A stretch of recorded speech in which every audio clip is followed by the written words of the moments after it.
The Smart Cookie by Jory John and Pete Oswald.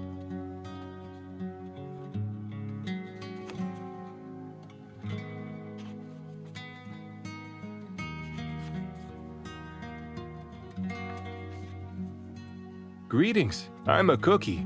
I live in a bakery on a street corner near a river. Come on in. Welcome to our little community. It's a warm and supportive place to spend some time. Pretty fantastic, eh? These days, life is sweet, but my journey wasn't always a cakewalk. When I was younger, I couldn't have imagined fitting in here. For a long time, I didn't feel comfortable speaking up or sharing my ideas. I didn't feel like a smart cookie. I wanted to be a cookie who knew all the answers, a cookie who felt confident in a group, a cookie who said, "Aha!" when solving a puzzle. Like this, "Aha!" Looking back, I had some trouble in my early days. I went to school in a gingerbread house. Our teacher, Ms. Biscotti, was kind and patient. When I arrived each morning, she'd wave at me and smile. But I didn't get the best grades. And I never raised my hand because I couldn't think of the answers as fast as the others. And I was the last to finish most tests. It wasn't because I didn't care, and it wasn't because I didn't try. Sometimes I'd get distracted and mess up, even though I knew the material. Those were the most frustrating moments of all. Once I misspelled the word dough. That was rough. Another time I added when I meant to subtract.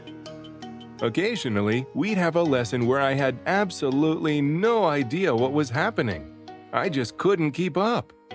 I imagined that my desk was a raft and that I was completely lost at sea, because that's what it felt like.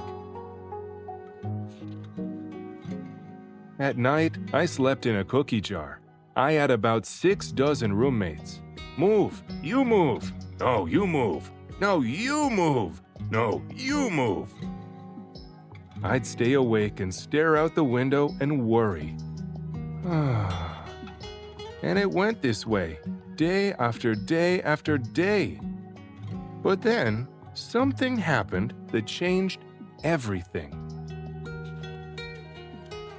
It all started with a homework assignment. Miss Biscotti requested our attention one afternoon. "Tonight, I would like you to create something completely original," she announced. "It can be anything you want. Please bring it to class tomorrow." That was it. There were no further instructions. Ms. Biscotti winked at me as I gathered my belongings. I felt like I had a million butterflies in my stomach. Create anything? Something original? Due tomorrow? Gulp. When I got home, I immediately went to work. At first, I tried a cooking project. The results were half-baked. Next, I tried to hammer and nail something. It splintered immediately. Then, I tried making a sculpture. It was a complete bust. I wondered if I was about to fail yet another assignment. I was stuck. I stared out the window and watched the rain hit the river. There was something mesmerizing about the water, how it moved in such a chaotic way, swirling around and around, yet ultimately figuring out exactly where it needed to go. Aha! Suddenly, I had an idea. I decided to write something original, a poem. I came up with a title based on how I'd been feeling, My Crummy Days. After that, the rest of it seemed to fall into place. I wrote and I wrote. I lost track of time. An hour went by in a flash. "Aha!" I said when I was finished. I couldn't sleep that night. But it wasn't because I was worried. It was because I was excited. I felt like I had really accomplished something. I felt smart. The following day, Miss Biscotti asked for volunteers to share what we'd created. One kid showed off his original frosting art. Another kid revealed her sprinkle distribution machine. It was neat seeing how everyone was good at such different things. Finally, Miss Biscotti turned to me. Would you like to share anything? She asked. Gulp. I gulped. I thought I'd probably crumble under the pressure. But I made my way to the front of the classroom. I noticed my hands were shaking. My mouth went dry.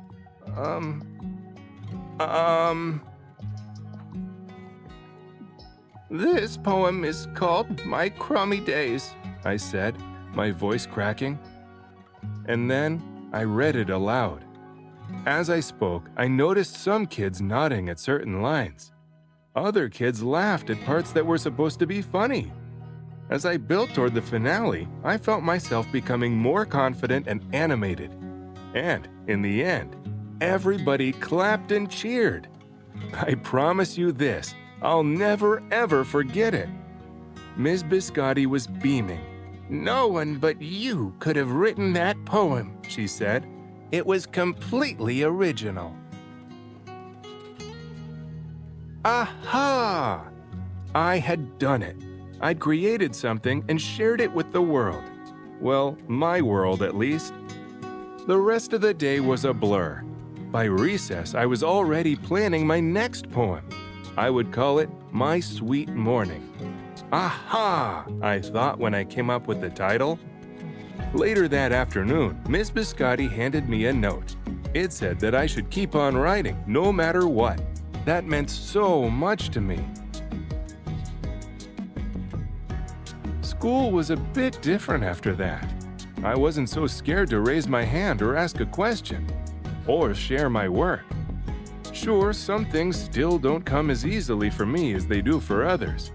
But now I know that you can be smart in many different ways. You don't have to have the answers to every question or suddenly be great at everything all at once. You just need a chance to try all kinds of things to find out who you are and what you like to do. As for me, I learned that I can write and I can think up great ideas.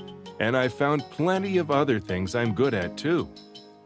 I no longer feel lost at sea. It's more like floating down a river. And the best part is, there's always more to learn. Because we're all smart cookies. Poetry night. Aha! Aha! Aha! The end.